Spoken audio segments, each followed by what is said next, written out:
Kashmiri migrant employees लंबे समय से धरने पर है और उनका ये कहना है कि वो कश्मीर में इस माहौल के चलते वापस नहीं जा सकते हैं और उन्हें जम्मू में रिलोकेट किया जाए, यानी कि कश्मीर घाटी से बाहर उन्हें रखा जाए। लंबे समय से उनका प्रदर्शन जारी है, अपनी जो ड्यूटीज़ हैं वो ज्वाइन नहीं कर रहे और अब इनका ये कहना है कि अलग अलग डिपार्टमेंट जो हैं वो इनकी सैलरीज को भी रोक रहे हैं और इन्हें वापस कश्मीर आने के लिए मजबूर किया जा रहा है। लेकिन इनका ये भी कहना है कि अभी का जो माहौल है, ये इस माहौल में अपनी जान को संकट में डालकर नौकरी नहीं कर सकते हैं। आइए बातचीत करते हैं इनसे। सर, सबसे पहले आप मुझे अपना नाम बताइए और ये बताइए कि आज आप पर्टिकुलरली किस इशू को लेकर जो है वो सामने। सर, मेरा नाम योगेश पंडित है। हमारा एक ही है डे वन से कि वहाँ पे थ्रेट का माहौल है, थ्रेट परसेप्शन से, फियर साइकोसिस है। जब से वहाँ पे एम्प्लॉयज़ की हत्या उनके दफ्तरों में की गई, तब से मुलाजिम वहाँ दफ्तरों में काम करने के लिए सेफ और सिक्योर फील नहीं कर रहा। उसके बाद हमारी आज की यही डिमांड है गवर्नमेंट से कि हमें या तो रिलोकेट या टेम्पररी डिप्लॉय, अटैच या डेप्यूट यहाँ के ऑफिस में किया जाए, रिलीफ कमिश्नर ऑफिस या हमारे कैंप ऑफिस या अदर संभाग जो जम्मू में है। जब तक कि आप वहाँ के हालात ठीक नहीं कर देते और अपना इंफ्रास्ट्रक्चर पूरा नहीं कर लेते, जो रिहैबिलिटेशन का इंफ्रास्ट्रक्चर है, तो इसके रिगार्डिंग हमारी आज डिमांड्स थी। हम आज हमने आज प्रेस कॉन्फ्रेंस भी इसी बारे में की थी। हम बताना चाहेंगे कि आज के दिन में लगातार ऑर्डर्स निकल रहे हैं हमारे मुलाजिमों को। मैं कुछ ऑर्डर्स दिखा सकता हूं आपको कि जैसे जोनल एजुकेशन ऑफिस झूला का निकला है कि आप अनऑथराइजडली एब्सेंट है, आप आइए। 204 देखिए, सबसे पहले आप ये ऑर्डर देखिए जो स्टेट टैक्सेस डिपार्टमेंट ने बोला है, अगर आप यहाँ पे ज्वाइन नहीं करेंगे तो आपकी सैलरीज रोक दी जाएगी। हमने इनसे गुजारिश की थी कि आप इनकी ज्वाइनिंग्स वर्चुअल मोड से एक्सेप्ट कीजिए, नहीं तो यहाँ के जो ऑफिस है आपके, यहाँ पे आप अपने ऑफिस में इन सबको फिजिकली बुला लीजिए तो ये वहाँ ज्वाइन करेंगे। इनका बताना चाहूँगा इन एम्प्लॉयज़ का, इन्होंने इनकी जब टर्मोइल स्टार्ट हुआ, इनकी ट्रेनिंग की थी नगरोटा में रखी थी। इन्होंने अपनी ट्रेनिंग वहाँ पे बाज़ाबित की। हम अपनी ड्यूटीज़ करने से रिफ्रेन नहीं कर रहे हैं, लेकिन हमें सिर्फ वैली में जाके ड्यूटीज़ करने से डर का माहौल लग रहा है। लेकिन सरकार का ये कहना है कि आप मेल पैकेज के तहत दूसरे को वहाँ पर अपॉइंट हुए थे, ऐसे में उस एग्रीमेंट को हम वॉयलेट नहीं कर सकते जिसमें आपकी कंसेंट भी है कि आप कश्मीर में ही काम करें। सर, आप समझते हैं कि जब when it's a matter of life, जहाँ पे जान जा रही है, क्या सच में आप एक एग्रीमेंट को उस चीज़ से ऊपर मानते हैं इंडियन कॉन्स्टिट्यूशन से, जहाँ इसी सरकार ने, जिनसे हमारी बहुत उम्मीदें हैं, इन्होंने बड़े बड़े ऐतिहासिक फैसले लिए देश के हित में। मैं मानता हूँ कि चलो उस वक्त आर्टिकल 370 भी हटाया गया, 35 बड़े बड़े ऐतिहासिक फैसले इन्होंने लिए, लेकिन एक छोटा सा बॉन्ड सच में इनके लिए इतना मैटर करता है।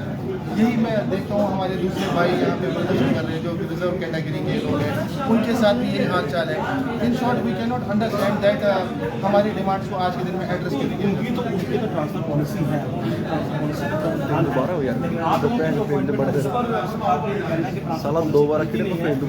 इसीलिए अपॉइंट किया जाता है।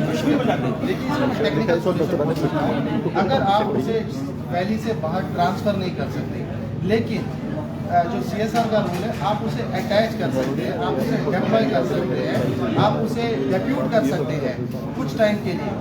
यहाँ पे जो रिलीफ कमिश्नर ऑफिस है, जो एक्चुअली हमारी कस्टोडियन है, या जो हमारी माइग्रेंट ऑफिस है, उसमें क्या होता है कि आपकी सैलरी निकलती कश्मीर से है, लेकिन आप ड्यूटीज यहाँ परफॉर्म करते हैं on the production of attendance, आप वहाँ पे उसको सैलरी निकाल सकते हैं। उसके लिए यहाँ पर उतना स्पेस बताना चाहिए। देखिए, रिलीफ कमिश्नर काफ़ी ज़्यादा वैकेंसीज है और इसके बाद मैं आपको बताना चाहूँगा, हम लोगों की पोस्टें की डेफिनेशन है कि हम एक एडिशनल पोस्ट होती है from the sanction staff strength. Sanction staff से कह सकते हैं कि अगर किसी डिपार्टमेंट में सपोज 2 टीचर्स हैं, लेकिन यहाँ ये मैटर नहीं करता कि PM पैकेज 10 भी रख लो, ये मैटर नहीं करता, क्योंकि इसका जो सैलरी आती है सेंटर से आती है अंडर द हेड ऑफ 2055। तो इसीलिए बड़ा मुद्दा है नहीं। हाँ जी सर, कहेंगे एक पर्टिकुलर डिपार्टमेंट ने सैलरीज, ये देखिए सुनील भट्ट जी की सैलरी पिछले 4 महीने से रुकी हुई है और उनके डीडीओज कहते हैं कि आप अनऑथराइज्ड एब्सेंट है अपनी ड्यूटी से, जबकि सबको पता है कि कश्मीरी पंडित आज घाटी से बाहर बैठ के सिर्फ गवर्नमेंट से अपनी डिमांड्स एड्रेस कराने की बात कर रहा है, तो ये अनऑथराइज्ड एब्सेंट नहीं है। बाकी ये पूछ रहे हैं कि वेयर अबाउट, इनकी सैलरी 4 महीने से बंद है, कुछ एम्प्लॉयज़ की 3 महीने से, लेकिन मैक्सिमम एम्प्लॉयज़ की पिछले 1 महीने से सैलरीज बंद कर दी गई है। अभी आप मतलब कश्मीर नहीं जाने वाले? नहीं, इस माहौल में कश्मीर जाना तो ठीक नहीं। अगर आप आज का ही माहौल देखेंगे, देखिए रिसेंट किलिंग 16 अगस्त को हुई है, उसके बाद आज़ाद साहब को भी एक थ्रेट लेटर आई है, आज़ाद साहब को थ्रेट लेटर आई है जिसमें उन्होंने कहा है कि मेरे को आज तक की 50 ये देखिए हिंदुस्तान टाइम्स की 16 सितंबर की न्यूज़ है, रिसेंट न्यूज़ है। इन्होंने कहा है कि he has been attacked 50 times in Punjab and J&K but God has saved his life.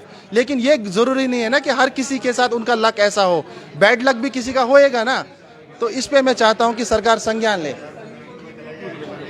तो ये देख सकते हैं आप, इन्होंने गुलाम नबी आज़ाद साहब ने भी कहा था इनको 16 सितंबर को थ्रेट मिली है। तो ये तो रिसेंट डेवलपमेंट, आए दिन आर्म्स एंड एम्यूनेशंस पकड़े जा रहे हैं, hybrid terrorism on its peak है। तो कहीं ना कहीं ये डिसमेंटल करने की जरूरत है, otherwise people will start losing their lives.